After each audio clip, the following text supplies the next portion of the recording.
אוקיי, רבותיי, ברוכים הבאים בשם השם. Before we begin, I just would like to mention that tonight it is the הילולה של רחל אמנו עליה שלום. זכותה תגן עלינו. It's very important to remember that, and if you go home tonight, please light a candle לעילוי נשמת רחל אמנו. This is extremely important night, and we all pray that בעזרת השם זכותה של רחל אמנו תגן עלינו and will be there for us to fulfill any of our dreams בעזרת השם, any difficulties, challenges, any wishes and aspirations that we have בעזרת השם בזכות רחל אמנו. הקדוש ברוך הוא will listen to our tefillot as רחל אמנו successfully did for Am Yisrael for many years. You know, it's not a secret. It's really not a secret that every single human being in the world is aspire to achieve success. Is aspire to achieve success in many different domains. It can be in a relationship, it can be in finances, it can be in a career, it can be in any domain in life, in diet, in losing weight, it can be in anything that a person is pursuing success. And it's also not a secret that when a person is pursuing to succeed in any domain in life, that there are two ways to achieve success. One way is simply to go through a trial and error and try your best, the best you can, get up and fall, get up and fall, get up and fall, until you learn from your own mistakes how to create the success that you want. It's a nice way, it's a workable way, but usually it's a long journey. It takes some time and effort, and sometimes it comes with another prices that people pay, until I reach the point that I achieve my success. But there is a much easier way. The easier way to achieve success is simply to pay attention to the success of others and dig deep in and investigate. When you look on those successful people, in whatever we consider success, I'm not getting into what we consider success, but imagine that you know somebody that succeeded in the area that you want to succeed. The best way is to pay attention closely to what those people actually do, to what actions and practices and principles those people are using. And if all we have to do is to identify it and adopt it and use it in our own practice, most probably it will be an easier way to achieve success. You don't have to learn. Somebody said that smart people, wise people, and fool people both are learning from experience. But a fool person is a person that learns from his own experiences. A wise person is somebody who can learn from the experience of others. He can go on a shortcut way to understand what other people do, and if I understand what other people do, I will learn the path to success. That makes sense? Now, one of the greatest advice I've got in my life from my mentors, my rabbis, was that if you want to achieve any success in a specific domain in life, read biographies. Read biographies of people that can be used as an inspiration to allow you to grow. There are many people in this world, and this is something we all know, there are many people in this world that succeeded big time, and created a signature in the world. There are people that left a legacy in this world in so many different ways. There are people that lived in this world and still living in this world that made it different, made a difference in the world. There are people who really achieved an amazing achievement in life. So read their biographies. When you read the biographies, you learn what those people did and what was inspired them, or what principles they used, and you can adapt it and use it for your own life. But the problem is, or was, that most of the books of biographies I read as a child, or as a teenager, or as a young adult, was about some great giants of rabbis that succeeded in many different ways. Problem was, I don't know if you ever had a chance to read those books, but when I read those books, I've got the impression from reading the books that those people, those rabbis, are giants, very successful, left an enormous legacy in the world. But there is a very big problem to read their biography, because their biographies always starts from the words such as, from when he was 3 years old, you can already see that he was born to be a giant. When he was 4.5 years old, he knew the entire Torah by heart. When he went to preschool, when he went to second grade, he already finished the Mishnayot by heart. And he was the kind of a kid that every single kid in his class, when they went to recess and play basketball, he stayed in the class learning. And he was born to his father, who was the greatest rabbi in his town at this time. And basically, what you are learning from this is that those successful people basically were born in the right time, in the right place, to the right people, with the right skill set, and they made it in life because they were lucky to be giant and to be genius from age 3. And instead of being inspired, I started to feel depressed. Because I said to myself, oh, beautiful, what's my chance? What's my chance? I was born in Tirat HaKarmel. I was born in Bet Shemesh. Mama, what are you talking about? How in the world will I make it? I'm 50 years old. Those people were giants when they were 3. Good luck. Good luck for them. But what does that mean? What about me? What does it have to do with me? I'm 50 years old. I'm halfway there. Halfway there. What I'm going to learn from those people who were giants from 4 years old? So I truly started to feel that I am reading biographies that I should be inspired by, but in reality, I'm not. Then I understood that I'm basically reading the wrong biographies. Now, the wrong biographies is not that those people were not giants, they were. But those people who wrote their life story basically fooled the world and told the world stories that never actually happened.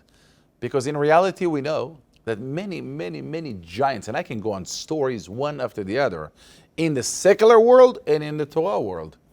There are so many people that made it so big in the world that their life at the very beginning was not a whole lovey-dovey. Think about the one that was the closest one to Moshe Rabbeinu. The closest one to Moshe Rabbeinu, Rabbi Akiva. Rabbi Akiva was a Hacham, was a Tana Kadosh, Tana Eloki, that when Moshe Rabbeinu, HaKadosh Baruch Hu showed Moshe Rabbeinu every single generation and the leaders of every generation, Dor Vedorshav, when HaKadosh Baruch Hu, he showed him like a movie, every generation and the leaders of the generation. And HaKadosh Baruch Hu showed him when he reached the point in his story of Rabbi Akiva, Moshe Rabbeinu stopped the movie. He pushed pause. And he said to HaKadosh Baruch Hu, Kazeh yesh lecha be'olamcha, v'ata noten Torah al yadi. You want to give the Torah by me, and you have such a giant in your creation, in your world? And HaKadosh Baruch Hu made peace with him. and explained to him why Moshe Rabbeinu was supposed to bring the Torah and not Rabbi Akiva. But Rabbi Akiva was a giant of all giants, holy of all holiness. At what point Rabbi Akiva started to learn Torah?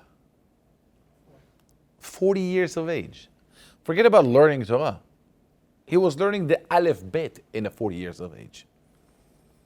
Rabbi Akiva was a Hacham that before he became a Hacham, he invented the statement, which is so scary. If anybody would say it today, we would stone him.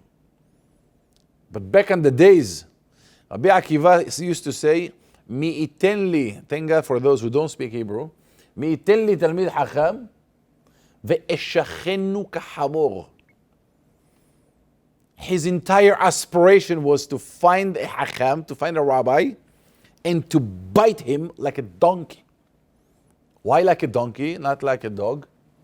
Because when a dog bites, he bites from the upper part and the bottom part. He bites. But a donkey has such a strong bite that he can go all the way through. Not only the upper part of your hand and the bottom part of your hand, but he can actually go with his teeth all the way in. So the level of hatred Rabbi Akiva had for Hachamim, he said, my biggest aspiration is to see a Hacham and to bite him like a dog, like a donkey. And where was Rabbi Akiva afterwards? The giant of all giants. Atana Eloki Rabbi Akiva. So the truth of the matter is, when we read the real aspirations of people,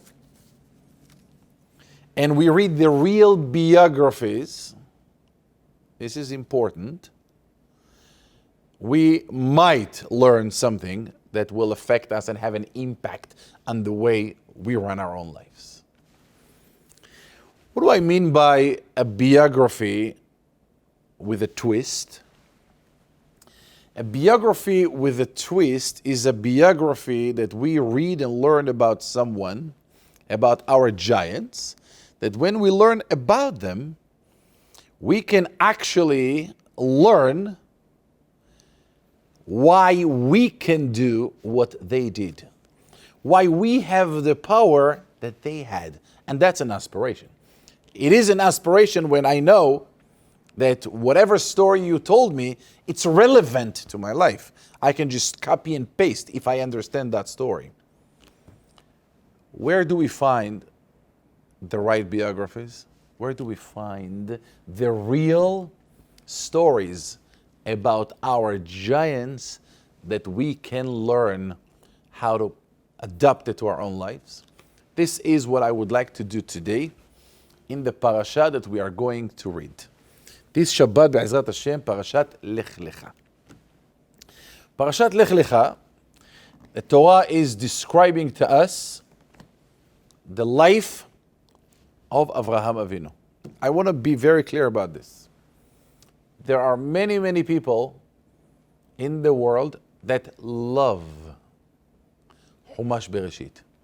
They are in deep love. They find Chumash Bereshit such an interesting book, such a powerful, inspiring stories. They love Chumash Bereshit because they believe Chumash Bereshit contains most amazing stories. Look what happened with Avraham. Look what happened with Noah. Look what happened with Yitzhak Avinu. Look what happened with Yaakov. Look what happened with Avot HaKadoshim. Their life journey, their life journey is interesting. Look what happened to them. Look how Avraham had an argument with Sarah, yes to keep Ishmael, not to keep Ishmael, and Sarah is fighting with Hagar, and Hagar is being kicked out. Wow, this is really great stories.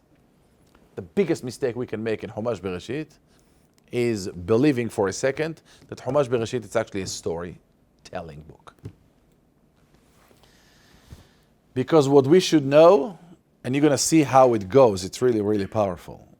You will be amazed to see when we read Chumash Bereshit, when we read Parashat LECHA, this Shabbat Be'ezrat Hashem in the right way, we will understand something very fundamental.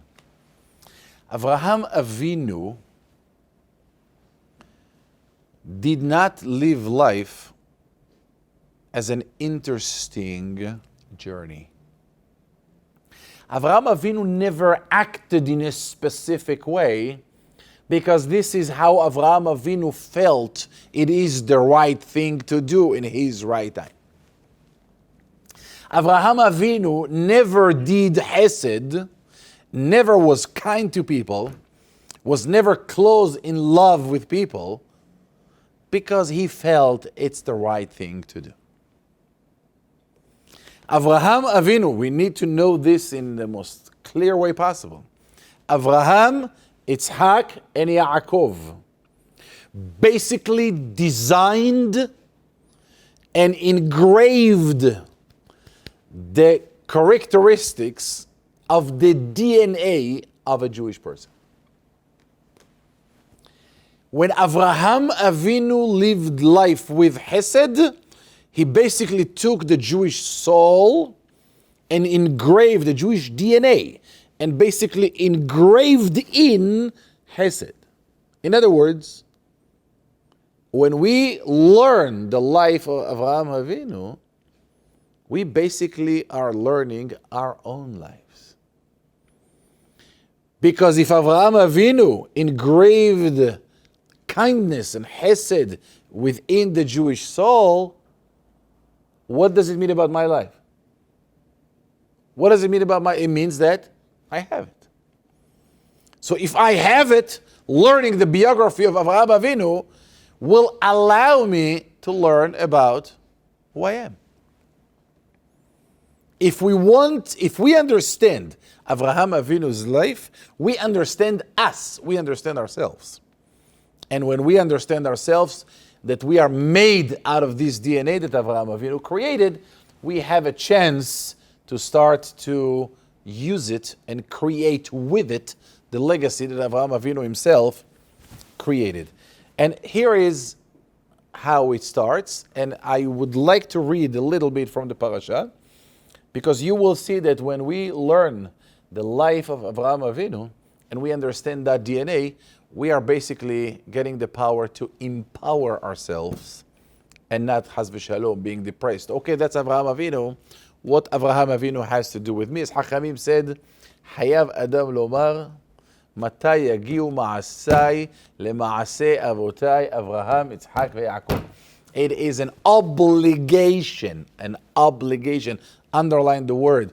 It is an obligation for every person in our lifetime, America 2019, to say, my biggest aspiration is Matai, I wish, I dream, Matai yagiu ma'asai lema'aseh avotai, when my deeds, my actions, my life will be equivalent to the life of Avraham, Yitzhak, ve'Yaakov. Really? Well, there is an ability for us to be like Avraham, Yitzhak, ve'Yaakov? The answer is yes. If we use the principles that they already engraved within our own DNA.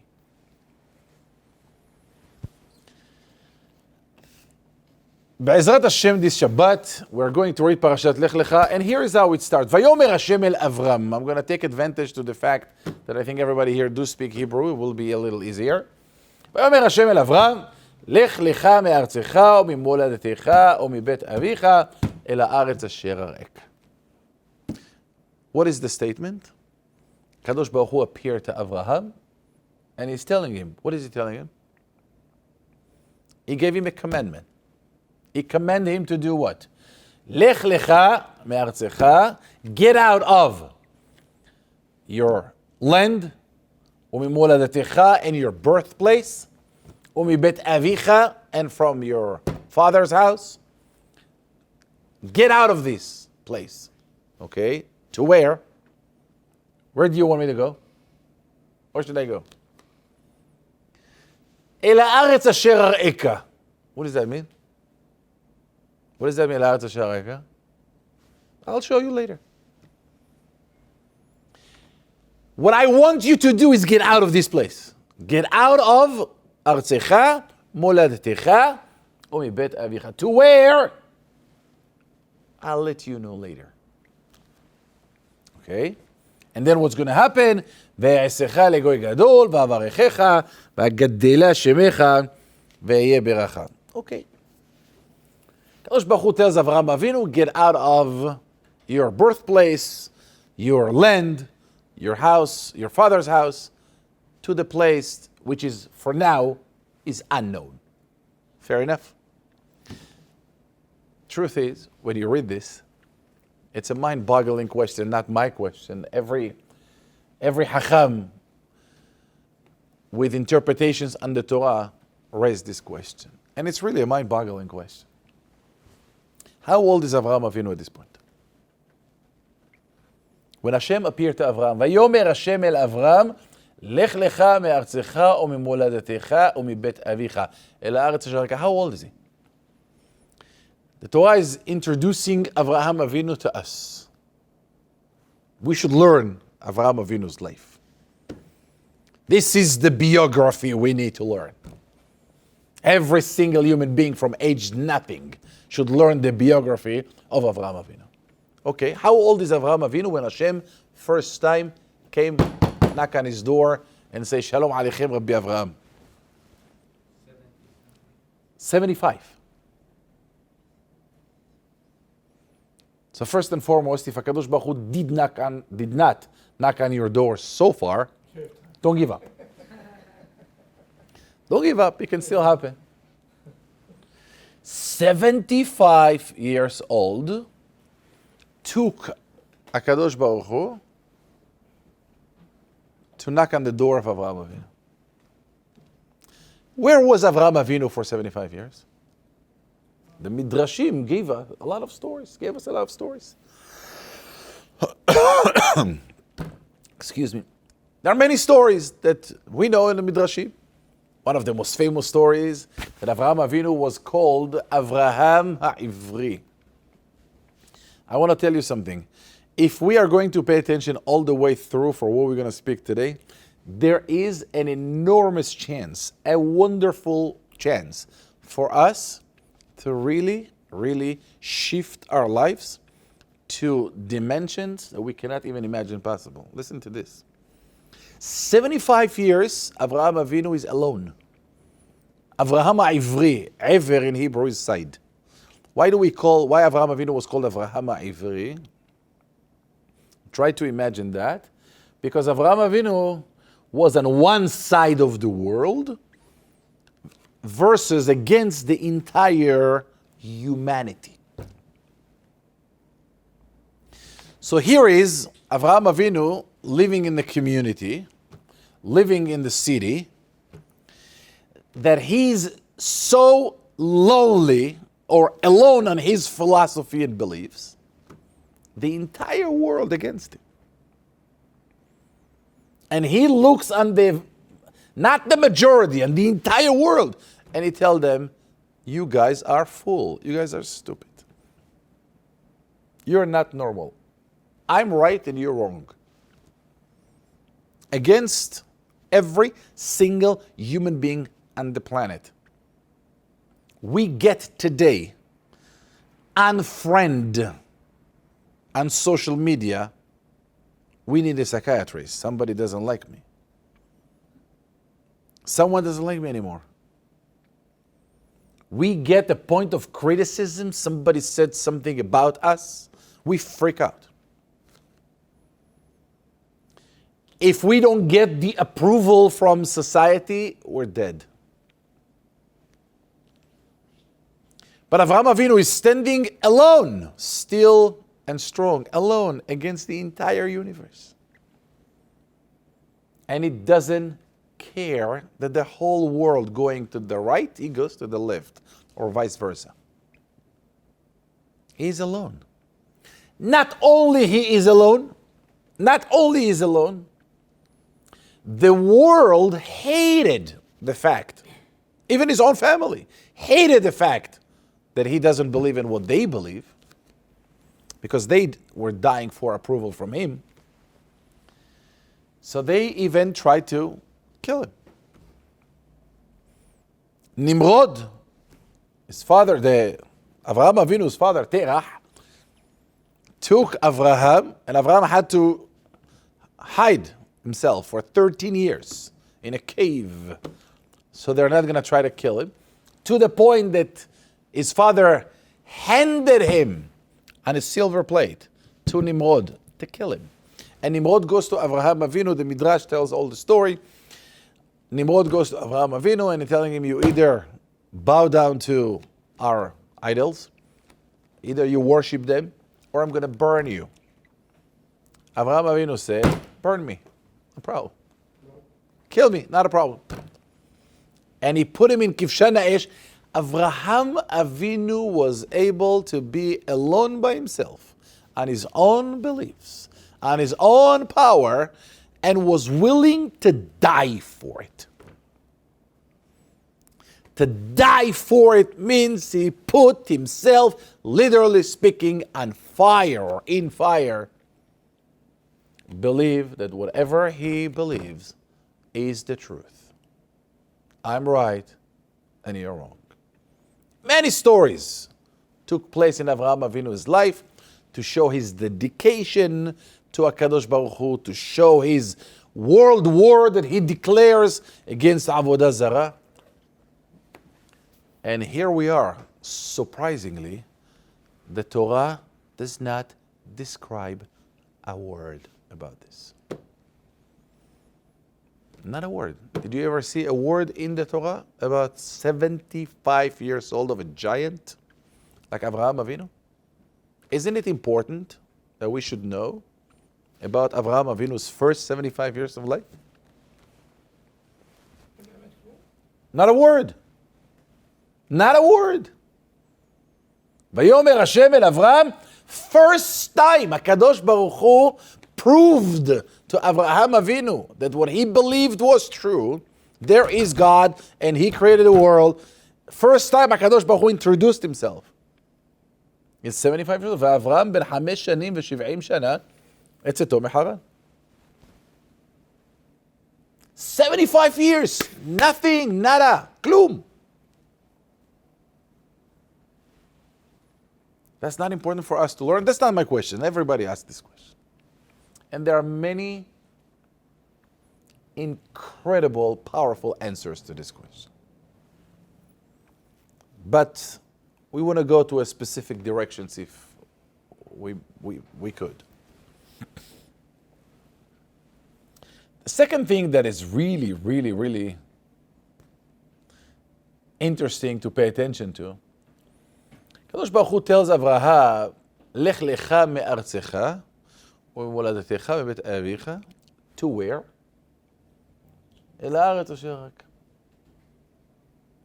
First and foremost, why didn't the Kadosh Baruch Hu tell him where to go? What, keep him curious? Tell him. Tell him where to go. What's the problem? Go to Eretz Canaan. Go to Israel. Go to Israel. Take the first halal flight. Go. Go. El haaretz asher areika. I will let you know.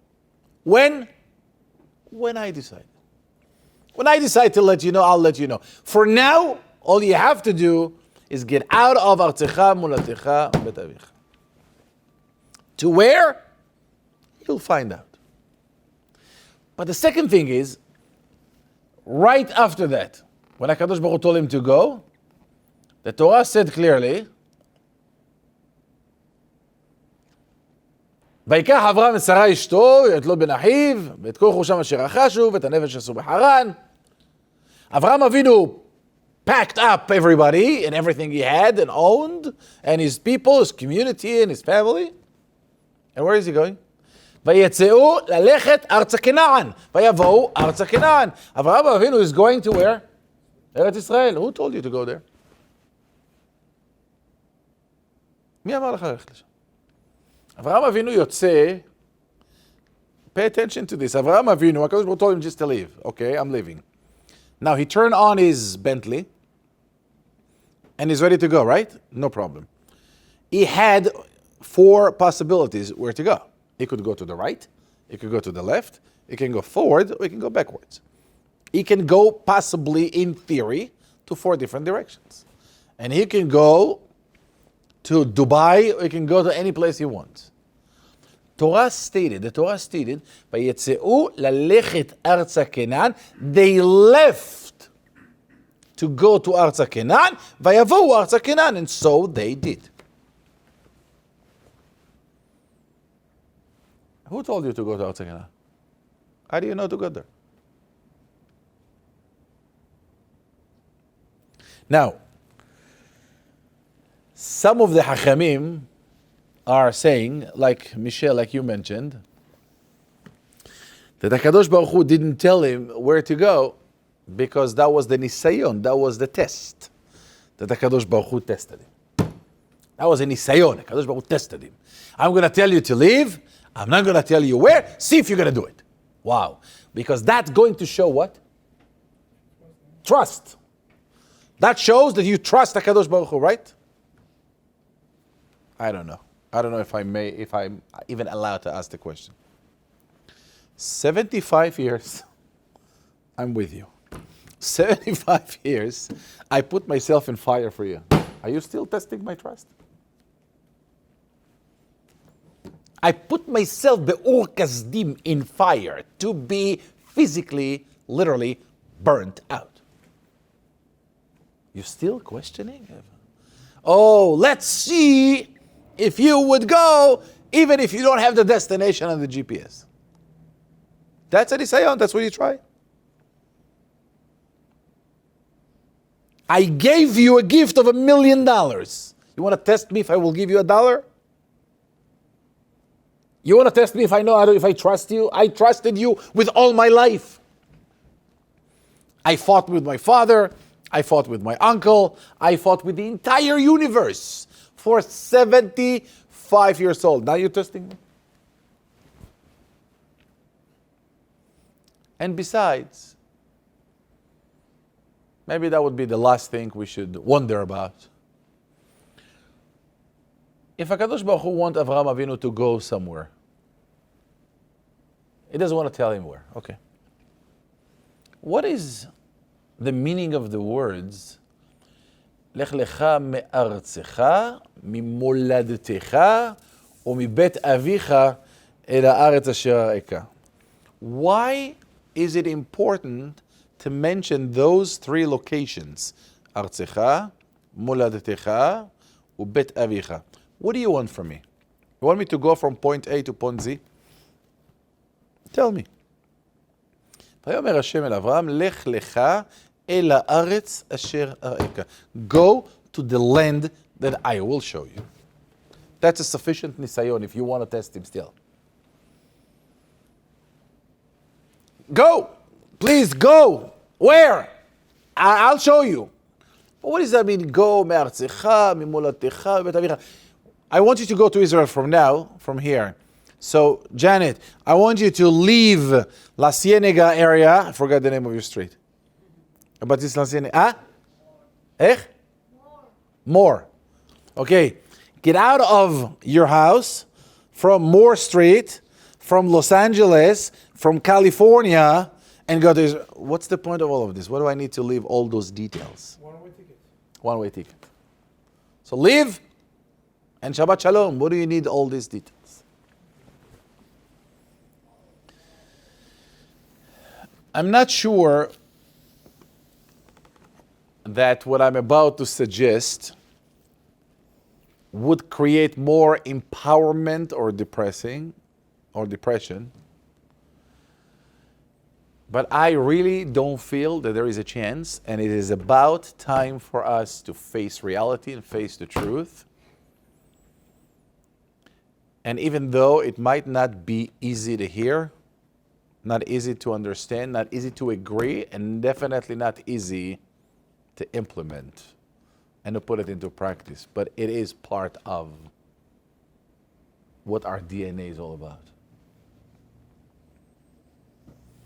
To understand what's flying with Avraham Avinu here, what's happening in the Torah, we need to understand the concept that's called addiction. Addiction. As we know the world today, there are many people who have different kinds of addictions to different substances. We know that there are people that have addictions to drugs. There are people have addictions to drinking, alcohol. There are people that have addictions to food. There are people that have addictions to gambling. And the best part of addiction we're experiencing today, and I say it publicly, if someone wants to have a great business idea, I think we should start, and it will happen. I have zero doubt in my mind it's going to happen. We need to start to open rehabilitation centers for technology. No jokes, anybody who wants to have a business idea, time is now. The time is now, because that became the most powerful addiction. I think in psychology books today, it became a term of addiction to technology, because the world is addicted to it. Addicted to it in ways that it's impossible to imagine. And I think Apple put some app or whatever it's called on the phone on screen time. If you really want to get depressed, look on your screen time and see how many times they check, not only how many times you used and what, but also how many times you picked up the phone. It's so crazy. People are going to sleep with their phones, and people are waking up in the morning with their phone, and people are breathing based on the level of the battery.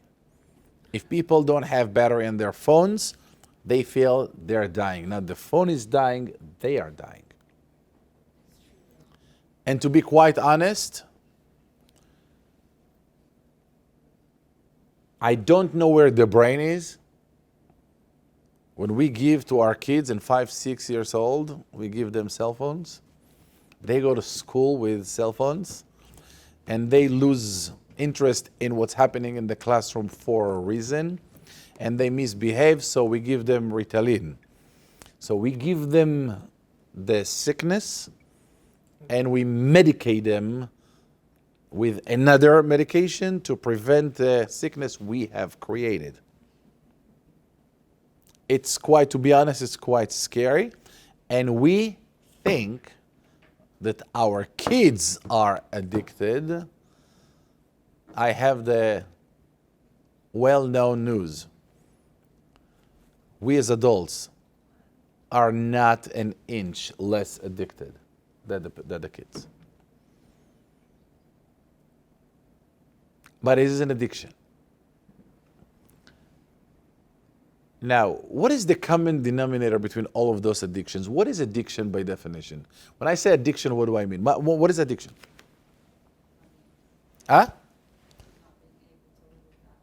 Not to be able to live without. There are psychological definitions of addiction, but I think it's sufficient to say that addiction is basically an outside force that controls our decisions making.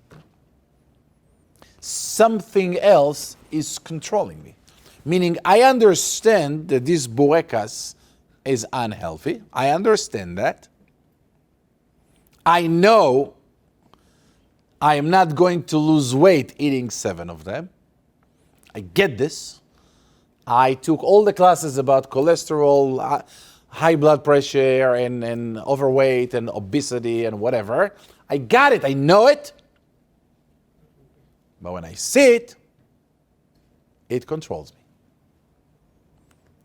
It's quite scary to admit, but we can take a 50-year-old human being with whatever life experiences, knowledge, wisdom of some kind, and a stupid burekas is the king.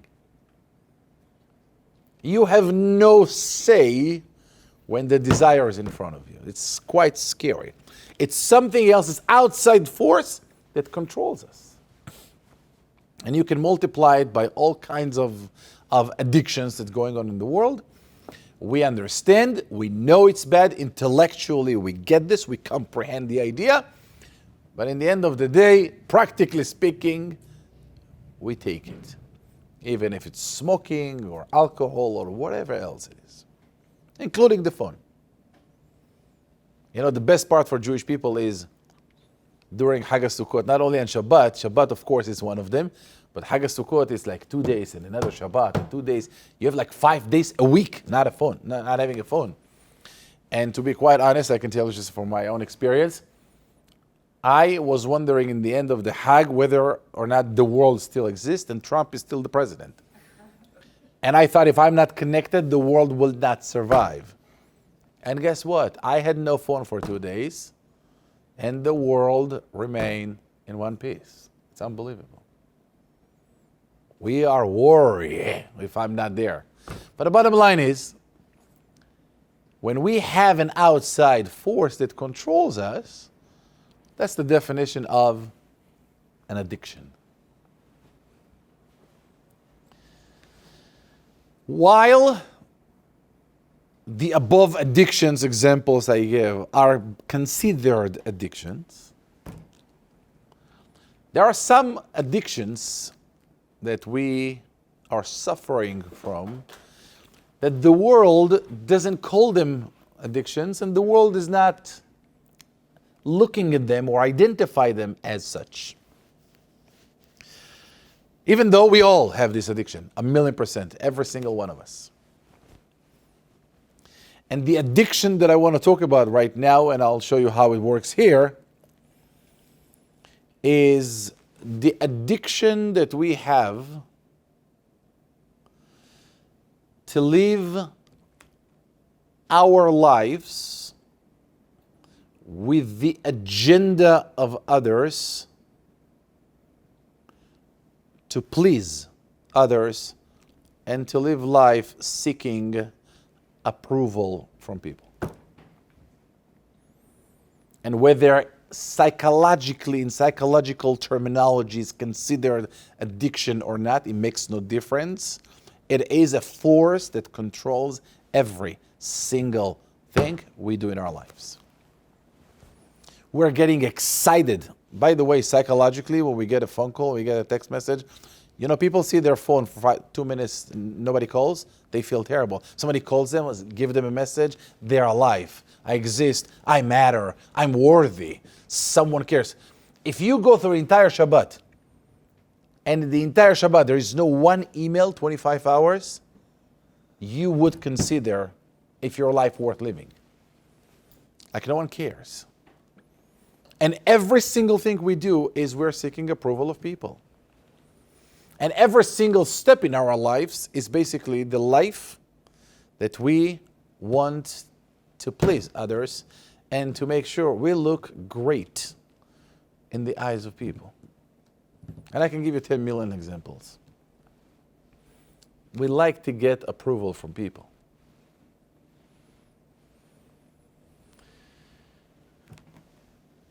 Getting the approval and living life of other people's agenda is coming to every single human being in 3 different levels, in 3 different steps.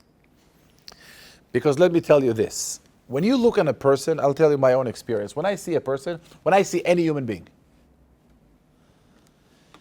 that starts any conversation with a line, I think that, whatever, I laugh. When anybody say, I think, because we think that when someone say, I think, he actually thinks. We believe that people in the world are self-thinkers. I think that, whatever it is. What we fail to understand is that most people in the world, they don't think. From the moment they got out of their mother's womb, they were injected all kinds of suggestions and information that made them to be recorders, tape recorders. They're recording information. We were told what's right, what's wrong, what's nice, what's not nice, what's appropriate, inappropriate, good, bad, nice girl, nice person, bad person. We were told you don't do this, you don't do that. If you don't eat, you're gonna die. If you go to school and you don't get good grades, you're gonna fail and you're gonna be a loser in the world. We were told how to live. If you take, for example, any American guy that watched CNN long enough, he truly believes, not being a bad guy, he truly believes the moment you land in Ben Gurion Airport, all you're going to see outside of the airport is buses and taxis flying around from terrorists. They believe Eretz Israel is the most dangerous place on earth. Just watching CNN long enough. Tell me what you watch, I'll tell you what you think. Tell me who are the people you're hanging out with, I will tell you what you think, because you are not truly thinking about anything. We're living a kind of life that everything that was suggested to us became our truth and our reality. And based on that, we decide anything. I mean, you can imagine anything. Ask anybody today. I'll give you an example. I met a Persian mother in my house. And I did not know her, so we started to talk a little bit on background. True story, but when you pay attention to it, it's a little cute, but pretty interesting. I looked at her and I said, how many kids do you have? She said, mashallah, I have 3 kids. 3 boys. Beautiful. And what are your kids do? What are your boys do? It's not your mom, Janet, relax. And what does your boys do? Oh, my first son, my oldest son, is a very big surgeon. He's a great doctor in Cedar Sinai. You don't understand. You can see the light on her face. I mean, she's glorifying herself. She is really in heaven. My son is a big doctor. He's a surgeon. They give him a lot of respect. Let me tell you, his phone doesn't stop ringing. Everybody wants him to do the surgeries. Very nice. And what does your second son does? Oh, he's an attorney. He's actually a partner in a firm in Beverly Hills. Is really amazing. And you see her face and pride and unbelievable how much she's proud about. Very nice. You're really a great mother. And what does your third son does? She moved from Simchat Torah to Tisha B'Av. Like in no time. In no time. And she gave me a 10 minutes introduction before she tells me the answer. Look, I'll tell you what, as of now, he's still not sure what he's going to do. He's probably going to be very big, but for now, he's still searching for opportunities and this and that, and directions, and Make a long story short, now is, just for now, she's making sure that I know, just for now, is helping the community, is a teacher. Is a teacher. Poor guy, but don't worry, just for now. Like I'm worried about it, just for now. When you pay attention to this, you realize something pretty simple, which is cute and sweet, and you can call it different ways, but for the matter of the conversation now, it is the society we were born into. It's not a Persian society, it's the world. Somebody who is a doctor is an honorable human being. If you're an attorney, you're an honorable human being. If you're a teacher, you are a loser. I'm sorry, you're just a loser. Because you don't have the name, the MD, next to your name. You don't have the pride. You don't have the status. You're just a teacher. Poor guy, miskin. What is a teacher? A teacher is a person that doesn't find any other job. You know, like somebody told me a bad definition. He said, being a teacher is the maximum position for the minimum person. Just a teacher. While in reality, if you really want to get into this, being a teacher is probably the most honorable position in the world. The most important job in the world. This is a human being that designs, human being, good teachers can affect, no, every teacher can affect lives. Good teachers can affect lives in building empires of people. And God forbid, the terrible teachers can ruin and damage kids for generations. So you have souls in your hands versus you're a great attorney, you can sue somebody. Where's the comparison? But nevertheless, if we want to be real, this is the society we live in. So today somebody walks in and what do you do? I'm a doctor. Wow. Psst. What do you do? I'm an attorney. Well, what? That's very important. What do you do? I have a kindergarten. I'm just teaching little kids. Oh, that's all? Don't worry. There are bigger problems in the world. It's okay. Back to the point. I can give you many, many more examples and you know it. But we live life based on the program we were programmed how to think and how to feel about anything in life. If we were born into a religious family, so we believe religious people are good, not religious people are bad. And if we grew up in a non-religious family, we believe not religious people are great and religious people are fanatic and extremist and old-fashioned.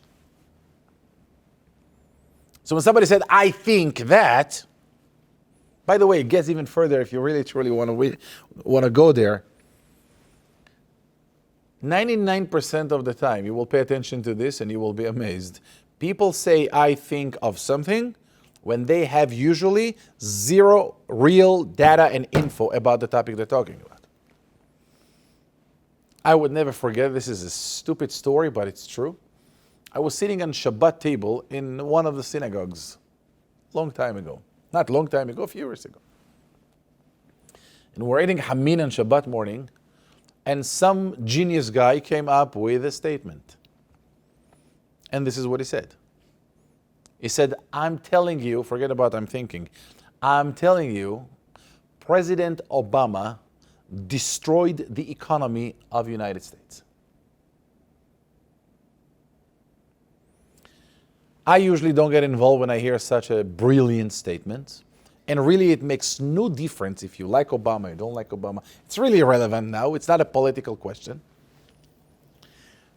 But I was a little sarcastic at the moment and I looked at the guy and I say, I really like what you said.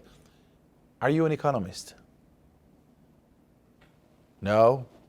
What do you do? I do construction.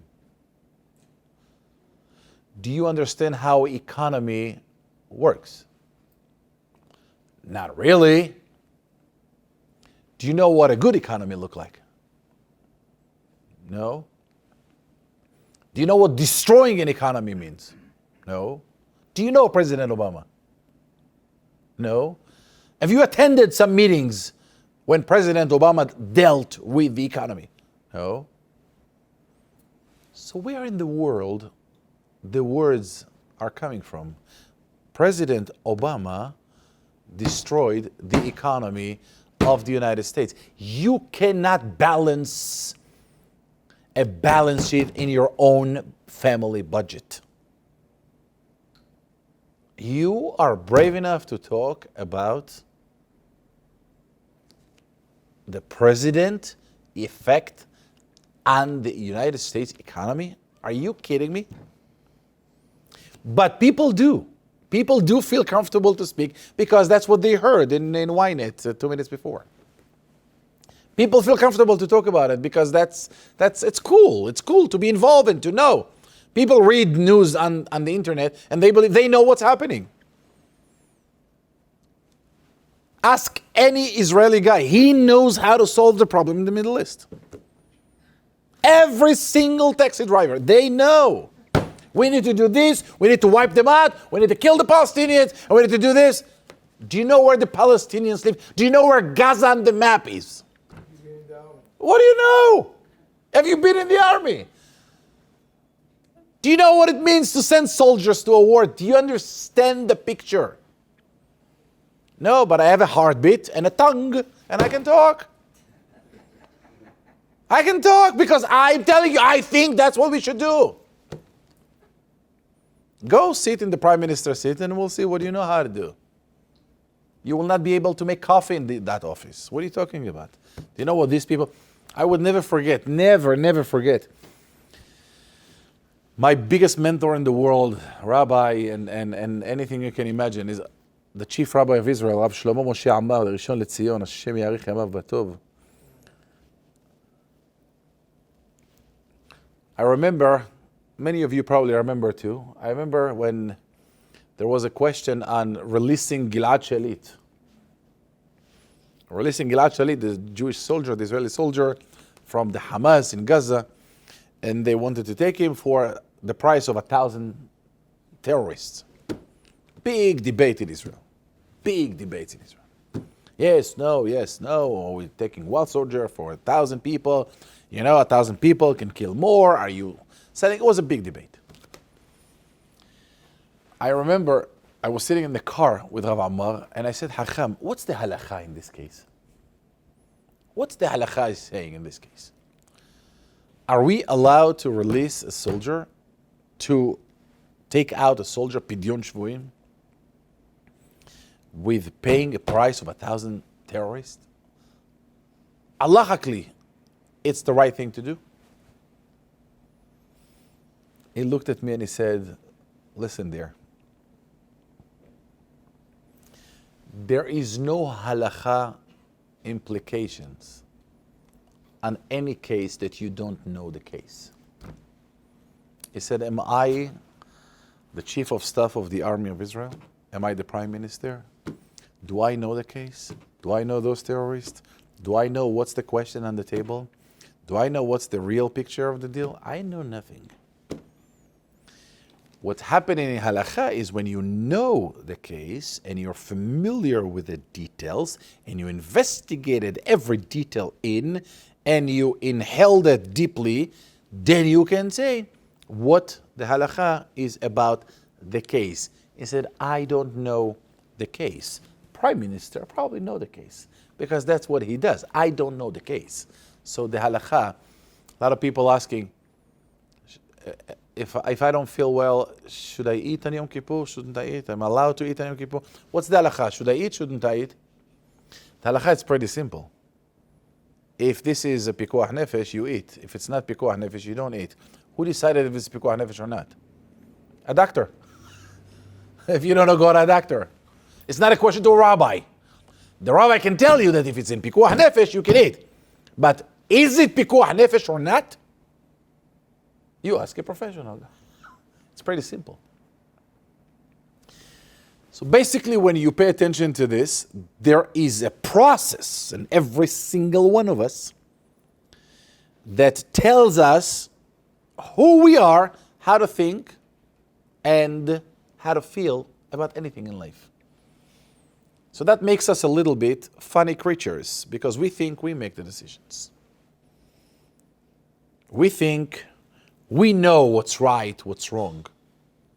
We don't know anything. We basically were just tape recorders. We were injected some information since day one. And when you ask me the question based on what I was suggested, I'll tell you what I was hearing about. That's all. It's not about what I think because I never thought about it.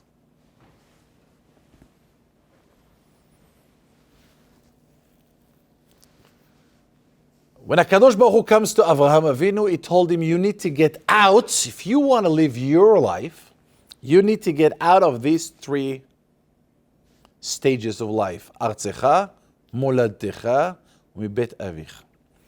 Artzecha is your land. Artzecha is every single thing were injected to you from the land, meaning from the Homer, from the materialistic world. Every single thing that you were suggested based on you being a Homer, like a lot of people say, why don't you make $10 million this year? What are you talking about? Why? Very good question. I can't. Have you ever heard the line, you need money to make money?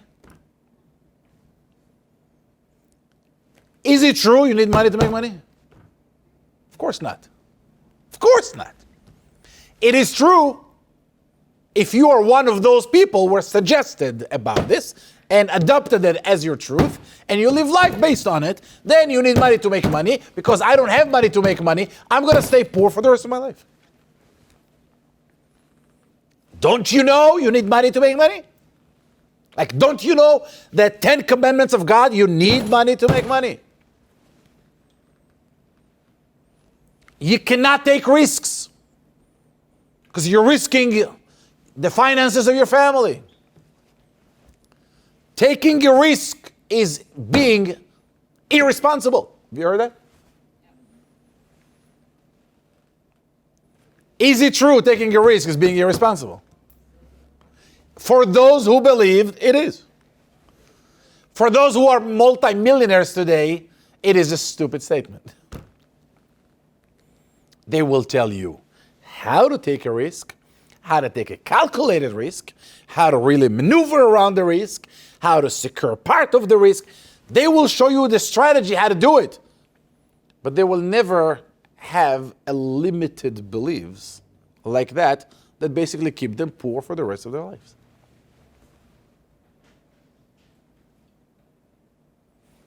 People have these concepts that adopted me'artzecha from the land that you were born into. From this materialistic world, we took a lot of things that we consider desires, we consider pleasures we're seeking in life. And those are limiting ourselves. Ask anybody who is trying to lose weight, or ask anybody who knows that food is not healthy for them. Why are you eating? Why are you eating? It's not healthy for you. Leave me alone. We live once. We live once. I heard it even better. Listen, everybody has to do from something. Everybody has to die from something. So what's the difference if I die from this or I die from that? Eat and be quiet and it's all going to be good. I heard people getting even better. Listen, it was dangerous long time ago, but now that the medicine world is getting so advanced, by the time I will get older, life will be easier. People are comforting themselves in so many stories. What out of this is true? Nothing. Is whatever we believe it's true. The second part of it is moladtecha. Maze moladtecha? Your birthplace, your culture. Your culture. Do you know how many people believe that their culture represents the right way of living? And I can give you 10 million examples of cultures. There are people that believe their culture, whatever we learned in our culture, this is how we do it. You can hear it endless amount of times. We do this because that's how we do it. This is how we do it. We don't have penny on our names, but we're going to do $500,000 wedding because we need to show everyone that we do it right. They use the word, we do it right. What is right? To show off. That's right. Because we are a family with dignity. We are a family of success. This is me'artzecha, mimoladetecha. And then he goes on with bet avicha.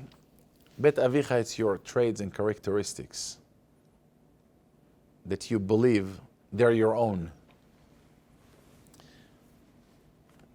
You see people, it's not a joke, you see people sometimes suffering out of jealousy.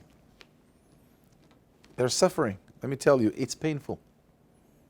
It's painful for them to see someone else successful. And you look at them and you say, why are you suffering from that? I said, I say, what can I do? I was born like this. I'm jealous. They're looking at jealous as if this is a decree from God. They have to be jealous. Or I'm angry. I get angry very fast. Anything that doesn't work on my way, I'm getting angry. Why? Because that's me. I don't like when things are out of control and everybody do whatever they want. I need to be in control of one things. That's my traits, that's my correction, that's who I am. I am who I am. This is who I am. I'm making peace with every trait and characteristics that destroys my life. But this is me. The bet avich. Comes HaKadosh Baruch Hu and tell Avraham Avinu the biggest secret in the world. Comes HaKadosh Baruch Hu and tells Avraham Avinu, LECHA. You need to understand that you were born to this world. This is the message. You were born to this world to live your life. Your life. Not any kind of life of any other person's agenda. Not any kind of a person that the society wants you to be. Not anything that you believe that your culture made you who you are. Not anything that has to do with your traits and characteristics. LECHA. Get out of the outside force that made you addicted to please them. Live your own life. Live your own life in the way that you so believe in your inner power and your godly power that you're supposed to do whatever you're supposed to do, and this is going to be your life. But what if my parents don't like it? What if my neighbors don't like it? What if my great uncle doesn't approve and my society will not like it? I don't care. Avraham Avinu injected and engraved in the Jewish life, in a Jewish DNA, the concept of do not be afraid to live your own life. Not to live your life, not to live your own life only, but to die for it. Avraham Avinu believed that the Kadosh Baruch Hu is the one that runs the world. He was brave enough to go against the entire world. The entire world can think one way, I think otherwise. But you're alone. Being alone, said Avraham Avinu, is what makes a person an individual and unique. Rather than follow the tribe. Follow what everybody else do, what everybody tells you to do. It's not nice how you do this. It's not nice how you do this. Don't teach your kid this. That's not nice in the school. It's not nice in the world. It's not nice in society. Lech lecha, said HaKadosh Baruch Hu to Avraham. The first 75 years, Avraham Avinu by himself got out of his parents, fought with his parents, fought with his society, and lived his life. His own life. His own beliefs. What happened to you when you live your own inner life? Do you know what happened? After 75 years? When you live your own life? God appears. God knocks on your door. When you live godly life, God knocks on your door. 75 years, we don't know anything about Avraham Avinu's life, because that was the time that Avraham Avinu became Avraham Avinu. He made himself Avraham Avinu. And for 75 years, as Avraham Avinu taught us, he was willing to die for that power.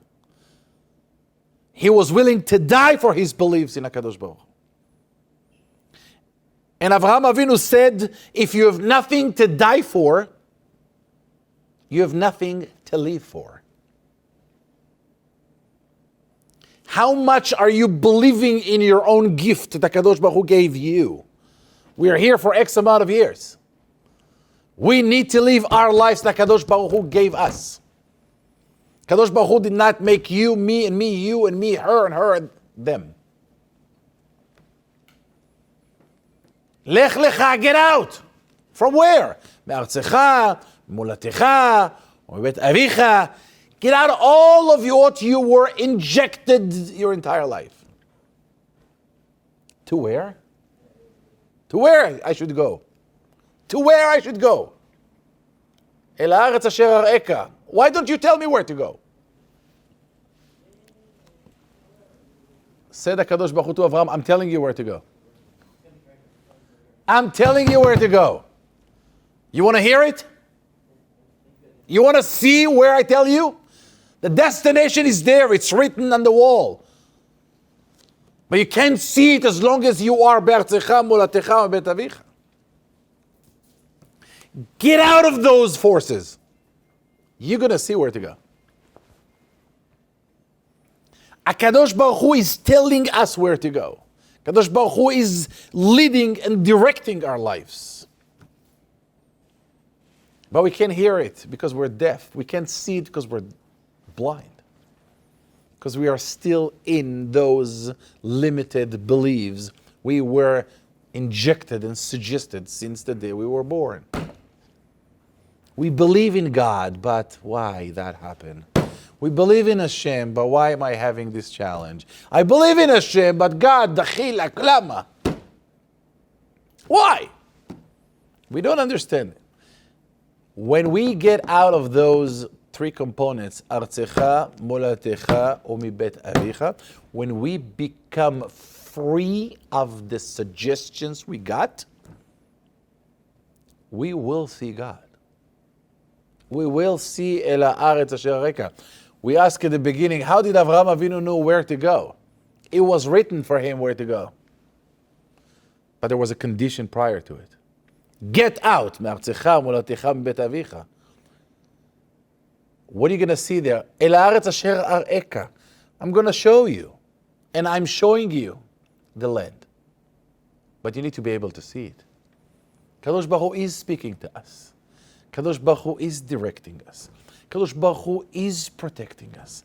HaKadosh Baruch Hu gave us the Torah that Avraham Avinu had to work on it by himself.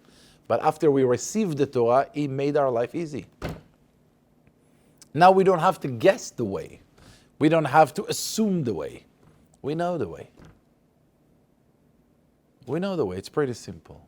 Just plug in your life to the Torah, plug in your life to the mitzvot, plug your life to the love of HaKadosh Baruch Hu. Just plug your life in. And everybody around you will make fun of you. Let them laugh. And everybody will give you some comments. What happened to you? You became fanatic. You only eat kosher. Come on, be flexible. Be like everybody else. Be part of us. Do not separate yourself from a family. That's not really nice. You're going to hear bombarded messages non-stop. Be deaf. Plug in yourself to HaKadosh Baruch Hu. And do not be afraid to be alone. Do not be afraid to stand still of your beliefs. If your beliefs is the only way I want to live life is by the way the Torah wants us to live, and everybody else thinks otherwise, God bless them. Avraham Avinu didn't fight them. Avraham Avinu didn't argue with them. Avraham Avinu loved them. Avraham Avinu had compassion to them. But he still lived his own life. He still lived his own life. Lech lecha me'artzecha mimolattecha u'mibet avicha. I want to tell you this from the bottom of my heart. This is, I think, one of the most important challenges we have in life. We're too much addicted to what others think about us. We're so addicted to what other people want us to do. We are raising children and we tell them what to do and how we want them, what's considered success, what's considered, an aspiration in life. God forbid if my son will end up being a musician. It's terrible. Or God forbid, an artist. What are you, crazy? People don't make money out of being a musician. I want to be a musician. I just have a special soul and I want to play. Stupid, you got to make money, go to real estate. But I want to be a musician. I want to speak the language of the soul. Ken, but today people ask you, what do you do? Somebody today, I'm going to tell you this. Somebody today called me and we had a conversation about something. And he said, tell me something. What is Tony Robbins does for work? I said, he runs seminars. Yeah, but what does he work? What kind of work he does? He's touching souls and he's trying to help people to improve their lives. Yeah, but does he have a business? This is the business. The business is to touch souls. That's his destiny. God bless him. But we don't have to guess this. It's all in the Torah. 75 years you were alone. 75 years you were deaf from whatever people tell you. When you are being deaf of the influence of society, you get the gift. Kadosh Baruch Hu will show up. Beracha will show up. Atzlacha will show up. Anything your heart wishes will show up. And then Kadosh Baruch Hu tell him, you got out of mentally of those places, now go out of physically of those places. Surround yourself with different people. Do not be in this environment, it's not healthy for you. Get out from Mulattecha, Bet Avicha, El Haaretz Asher Arecha. I am not keeping you a secret where it is. You will see it. ויצאו ללכת ארצה כנען. How did Avraham Avinu know to go to Eretz Canaan? The message was on the GPS, but the sun blocked it. The moment he put a block on the sun, he was able to see it. The moment you get out of those influences that controlling us, you get out of this, you will see the message of HaKadosh Baruch Hu. You will feel the hugs that HaKadosh Baruch Hu is hugging us. You will feel the protection, the compassion, the love, the blessings HaKadosh Baruch Hu is blessing us.